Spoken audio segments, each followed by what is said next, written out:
Much, Derek. So now we could move on to Sheldon's presentation. Sheldon, thank you.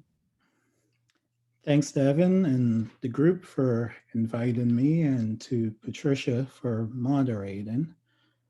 Um, I wanted to talk today about my responses to Wilderson's book, Afropessimism. Now, you should know that when Evan invited me, I initially was reluctant to commit because, as I told him, I'm no expert in Afropessimism. My background is in Lacanian theory and race. And this inherently means, I think, that my views will not perfectly align with Wilderson's. To be fully honest, I remained conscious of the fact that I would be speaking to a mostly white audience. And my concern is still that you may feel at some level that you've been given license to dismiss the responsibility Afropessimism places on you if another Black scholar appears critical of the theory. There's a moment in Wilderson's book when he says, "I fear the sense of relief a white person would imbibe from any praise."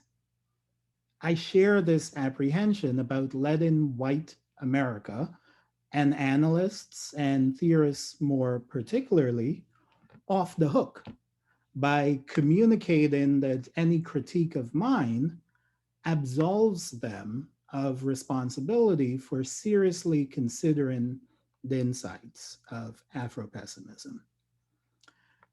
But considering the theory seriously also means considering it critically. So I'll just say my ideas are my own, and I encourage you to do the work of reading more of my ideas and more Afropessimism and determine your own relation to the theory. But of course, I have every indication that that's what you've been doing through these sessions. So I'd like to say something about how ideas I've articulated in my scholarship align with or diverge from Afropessimism. One of the core tenets of Afropessimism is that Blackness allows for the category of the human. To my mind, this idea fits well with Lacanian readings of race that appear both in my work and in the work of Lacanian race scholars like Kalpana Sesodri Crooks. In her book Desire and Whiteness, Sesodri Crooks defines the desire for whiteness as a desire for wholeness. Whiteness, in short, implies supreme humanness. In my own work, I've shown how race can be traced to concepts like the Great Chain of Being, which has its origins in Plato and Aristotle, but became racialized by the 1700s after the advent of the slave trade. The Great Chain of Being defined a hierarchical order for all existence, with God at the top, followed by the archangels, other angels, animate objects, and inanimate objects. The sense was that God possessed supreme being, and all other beings carried a descending portion of being. This concept became racialized to describe levels of humanness or gradations of being. This notion of being, though, actually echoes a Lacanian understanding of being. In Seminar 20, Encore, Lacan speaks of the object A as a semblance of being, as a remnant of the being that we all lose in subjectivity. Now, you'll recall that this is the being that is struck from the subject in what Lacan calls the veil of alienation. Lacan describes this veil as a forced choice. He gives the example of the robber's choice, your money or your life. If you choose your money, you lose both your life and your money. If you If you choose your life, you lose your money, or something that's precious to you that Lacan calls being, some vitality that can be connected to the drives or Lacan's lamella. It's significant that Lacan articulates this veil also as the slave's choice, your freedom or your life. Lacan argues not only that the slave is deprived of his precious freedom in order to gain life, but also that we are all slaves, that is, slaves to language. What Lacan means is that we are defined by language, which, in granting us meaning and thereby subjectivity, deprives us of libido and aspects of the self that escape language. The sense then is that the only way we can recuperate being is through fantasy, through fantasies that I say are inclusive of race. What fantasy does is align our being with the supreme being. Race creates gradations of being to mask the fact that we are all slaves. This both confirms and complicates Afropessimism. Here it is race that defines humanness, and humanness is indeed associated with whiteness, but whiteness is only a mask hiding that we are all slaves. And the difference is that this mask is not readily available to enslaved Blacks. We can align an Afro-pessimist reading of race with Lacan's notion of the object A. Where the object A is a semblance of being, Lacan describes the A as critical to a process of what he calls suture. Suture involves a stitching together of the registers of the symbolic and the imaginary over the real in an effort to mask the real. It is the A that functions as the needle that stitches the three registers of the real, imaginary, and symbolic that make up the fragmented psyche of the Lacanian subject. In slavery, it was the slave who functioned as the A. This fantasy object, which once possessed, indicates that you are not lacking, that you are a whole subject, seemed to be embodied in the slave.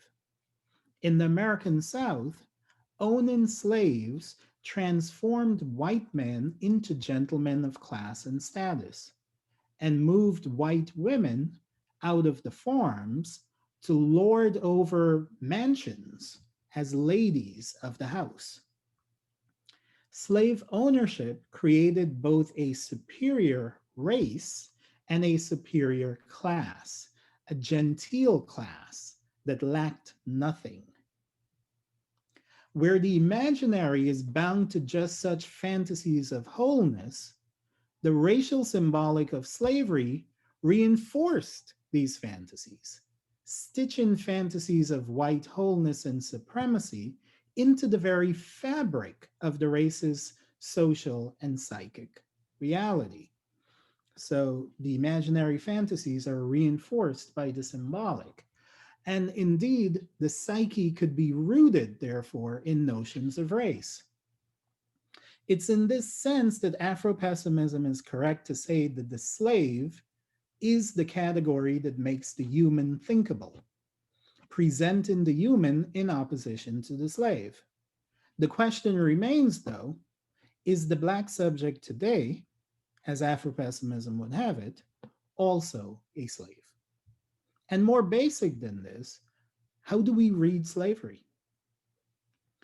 Relying on the work of Orlando Patterson, Afropessimism reads the slave as socially dead. I read social death as an aspiration of slavery, not necessarily its achievement. In the peace of mind that Evan shared for today, I talk about the creation in slavery of a notion of an African American soul. This reading relies again on Lacan's object A. The A is a fantasy object that is the source of any notion of being. Beyond any physical or racial difference, it is the A that makes the other other. It's not embodied difference. The A grants and defines being, and it does so through jouissance. We can say that in the Veil, it is jouissance or some immeasurable bliss that is lost to the subject, some precious, unnameable pleasure. Having the A means that jouissance has fantastically returned. So the true sign that one has the A is the visible fact that one is in the midst of enjoying. Racial and other groups are defined by their particular mode of enjoyment, their music, their food, and so on. In slavery, music, dance, and especially religion became ways of granting African Americans a semblance of being. Their mode of enjoyment allowed them to assert an internal sense of being, which was articulated as a soul that is a remnant on earth of the divine being. Thus, social death was never a blanket reality for the slave. What characterized slavery was its traumatic attempt at unsuturing the symbolic from the slave's imaginary fantasies of wholeness. But primarily through syncretic forms of African and Western religious beliefs, slaves sought to assert being, creating a fantasy notion of an eternal soul as object A. And so, what does it mean for Afropessimism then to theorize the slave as socially dead and then also present this as the condition of all Blacks? A central justification for this claim is summarized in Wilderson's statement that, quote, the US is diachronically anti-Black. We should explore how to think of race both diachronically and synchronically. It is the cross-historical insistence of race that supports Afropessimism. Wilderson's text is based on the rejection of any notion that slavery is in the past. Instead, it insists, through reliance on Horton Spiller's work, that, quote, my country needs me. But I think there's some conflation at work here. The reading seems to be that America diachronically, compulsively needs the Black man, as though the Black man is some ahistorical hard kernel that insists across time, as though he is what Lacan may call a real. This reading, I think, stands at odds with the text's use of jouissance as what motivates racism. Is it jouissance, or is it race that is an ahistorical real? Here, I would argue that race is a mechanism through which the jouissance that has been relegated to the real returns to the subject. What is needed by the racist subject is not race, but a fantasy frame that makes the emergence of jouissance possible. Slavoj Žižek says in his essay, Love Thy Neighbor, No Thanks, that the mistake we make is in thinking that anti-Semitism is really about the Jew. Fantasy creates a frame, one insisted upon by the psyche, and one that different groups move into. But this is not to discard the impact of race upon the psyche or the lasting cross temporal impact of race on the unconscious. What occurs, I would say, is that racism defines a mode of enjoyment, a method of attaining jouissance, a pattern that is repeated diachronically over time. What this does is cathect race at an unconscious level through through the synchrony of the signifier. Here, Lacan's work with linguistics can aid us. Lacan extends Freud by suggesting that the unconscious is structured like a language. His claim is that the unconscious is structured by linguistic processes of metaphor and metonymy that Freud had linked to condensation and displacement. My argument is that race functions as metaphor in the unconscious. Lacan describes the unconscious as made up of signifiers. These signifiers slide metonymically, linking with one another into extended chains. It is this sliding of the signifier that the analyst tracks in her office through the process of free association. Lacan defines these signifiers as an amorphous mass that yet lacks true linguistic expression. What allows their expression, what grants them meaning, is the function of metaphor.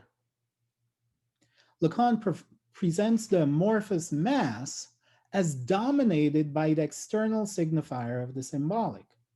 This signifier functions like a glue that cathects the unconscious, rallying the amorphous mass around meanings lent to the unconscious by the symbolic.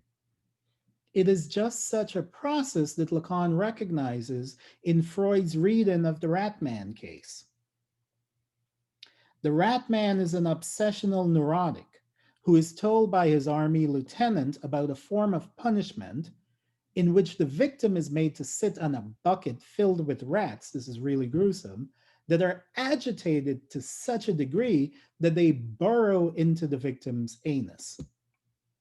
Freud explains that upon hearing that story, the word rats functioned for the Ratman as a, quote, complex stimulus word, a bridge to a series of unconscious meanings.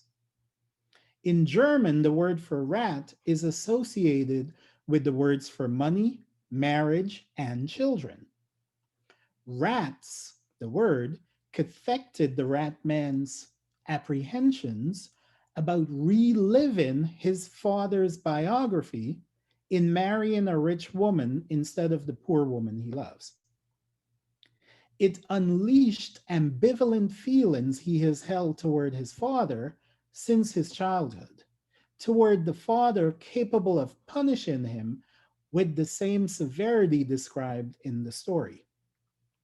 This case is important to my discussion for a number of reasons. First, it suggests how a signifier, like black, can become charged at an unconscious level.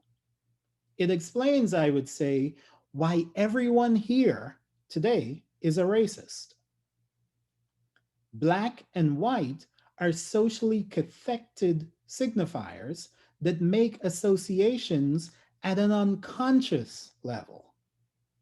This is the true meaning of the term unconscious bias. And this is one of the reasons why I said at the start that I don't want to let whites off the hook. Now I think we can see that we also shouldn't let African Americans off the hook if this is unconscious.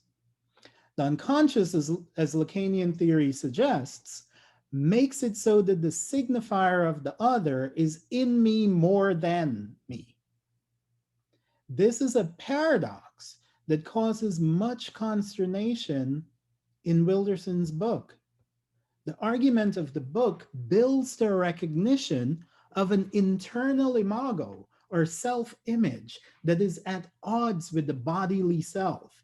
A black imago that the book asserts is shaped by a white gaze that wants to destroy it. And so the book questions both the desire to destroy blackness, right? Why get rid of blackness if it's the white gaze that's determining it? It questions both the desire to destroy blackness, that is the effort to get rid of race, and the very idea of authorial agency, asking, quote, who's right in this book? But if the unconscious that writes and thinks race, but if it is the unconscious that writes and thinks race, how are we to manage race? The pessimism of Afropessimism is precisely its belief that nothing can be done.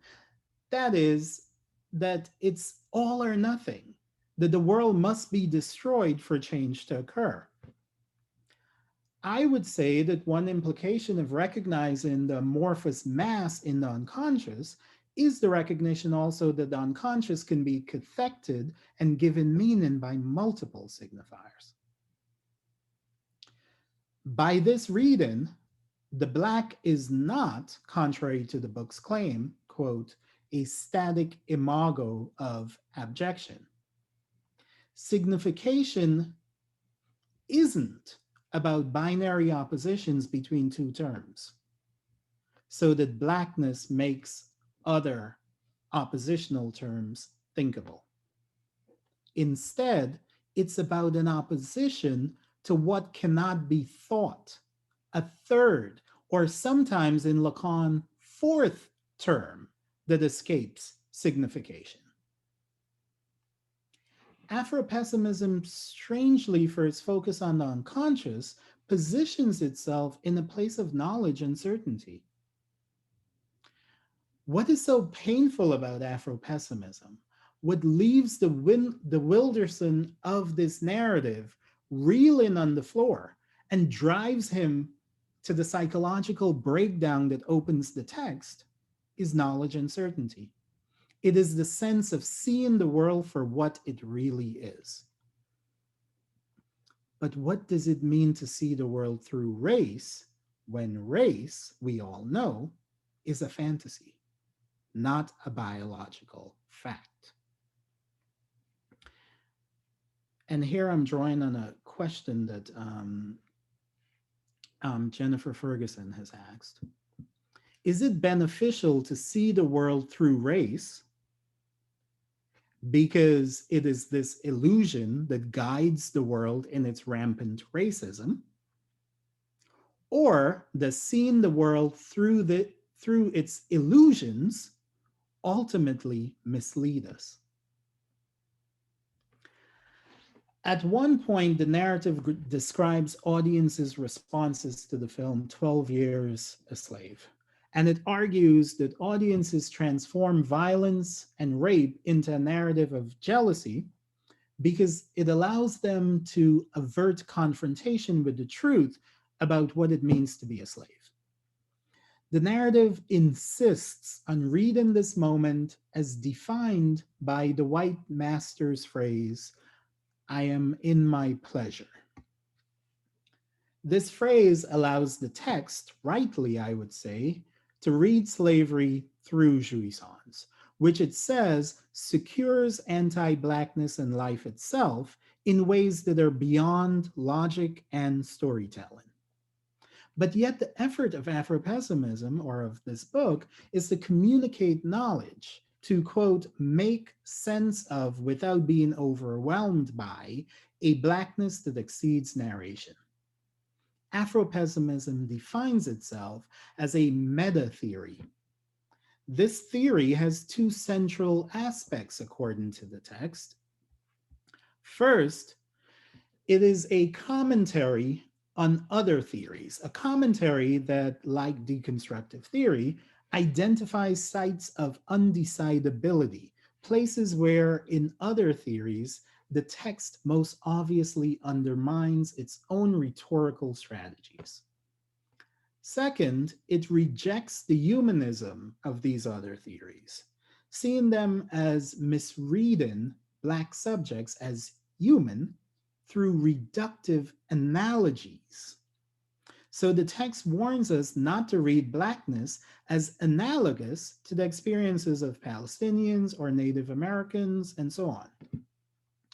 But it seems to me that the rhetorical structure of this text is one that works precisely through analogy.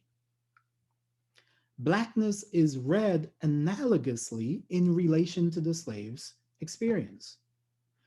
We can say that the slave becomes a metaphor for Blackness, or I would say more precisely that the slave is a myth for Blackness.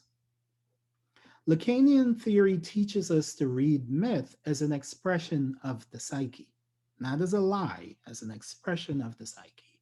Myth is a mode of meaning making. It makes meaning out of lack.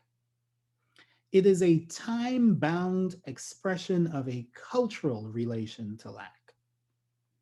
In this sense, Lacan has read the plot of Hamlet as a modern myth, a revision of Oedipus. For Lacan, both of those myths are about lack and the restraints imposed by the symbolic upon the subject. In the neurotic's individual myth, Lacan returns to Freud's Ratman case. He finds that the Ratman's neurosis emerges because the Ratman feels his father has restricted his access to pleasure. And this generates an ambivalence that expresses itself compulsively as an effort to simultaneously harm and protect his father, his lady, and himself. This is an expression of the Oedipal ambivalence we all hold, not to the father, but to the paternal metaphor, to that agency of the symbolic that restricts our pleasures and produces civilization's discontents. For Lacan, this restriction is read as a death, forcing Lacan to identify death as a fourth term in the tripartite relation between mother, father, and child. Entry into the symbolic means the death of a part of the self, and this death is blamed on the father for the Ratman, but just as easily on the racial other for us. Still, what we see in the Ratman is how this neurosis is tied to how his neurosis is tied to the particular German language he speaks, how it is bound to a particular culture. It's also bound to a particular time or a repetition of time as he replays the biography of his father, who, just like him, was a soldier who also had to marry for money. So myths are repetitive of the past, but they are yet culture and time bound. And Hamlet, Lacan says, is a modern Oedipus. What is modern, and I have just over a page or so to go. What is modern about the story of Hamlet is the function of the father.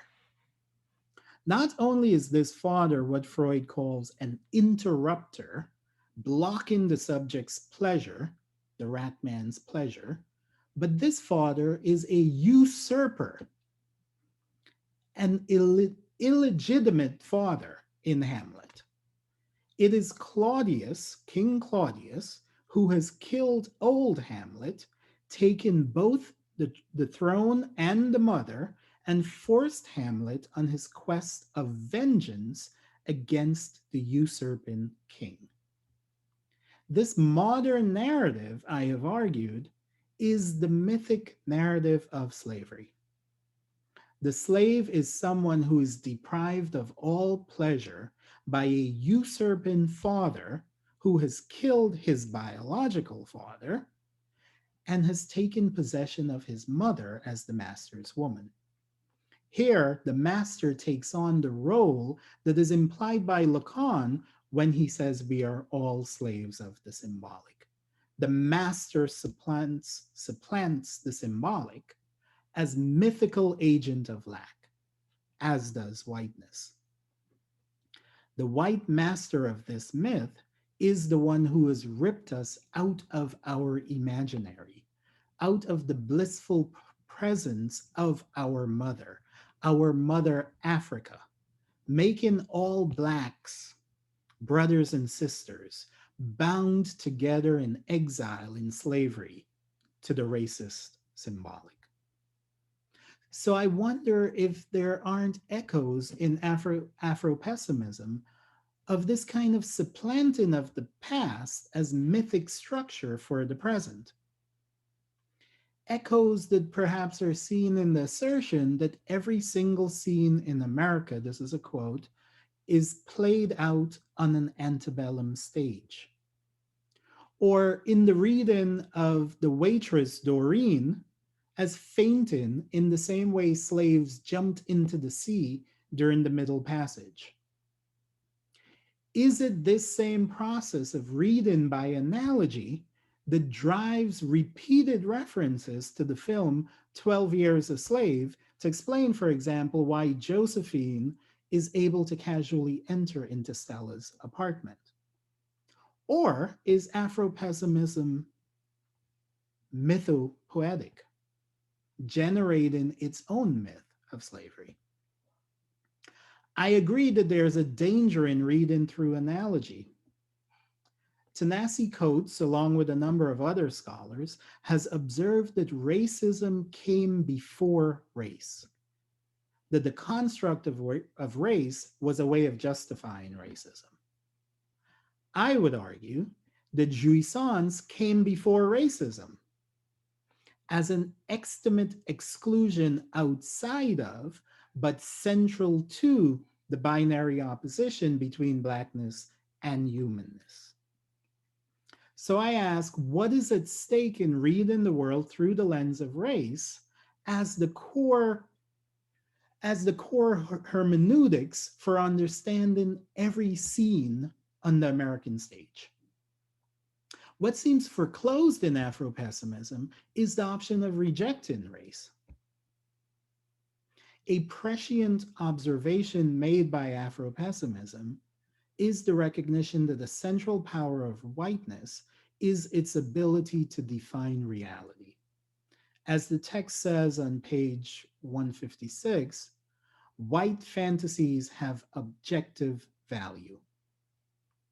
This is certainly what I've shown as characterized in the suture offered in slavery, where imaginary fantasies of wholeness are objectified in the symbolic through aid of racist discourses of white supremacy. Should we then reify race and reassert its power to define reality?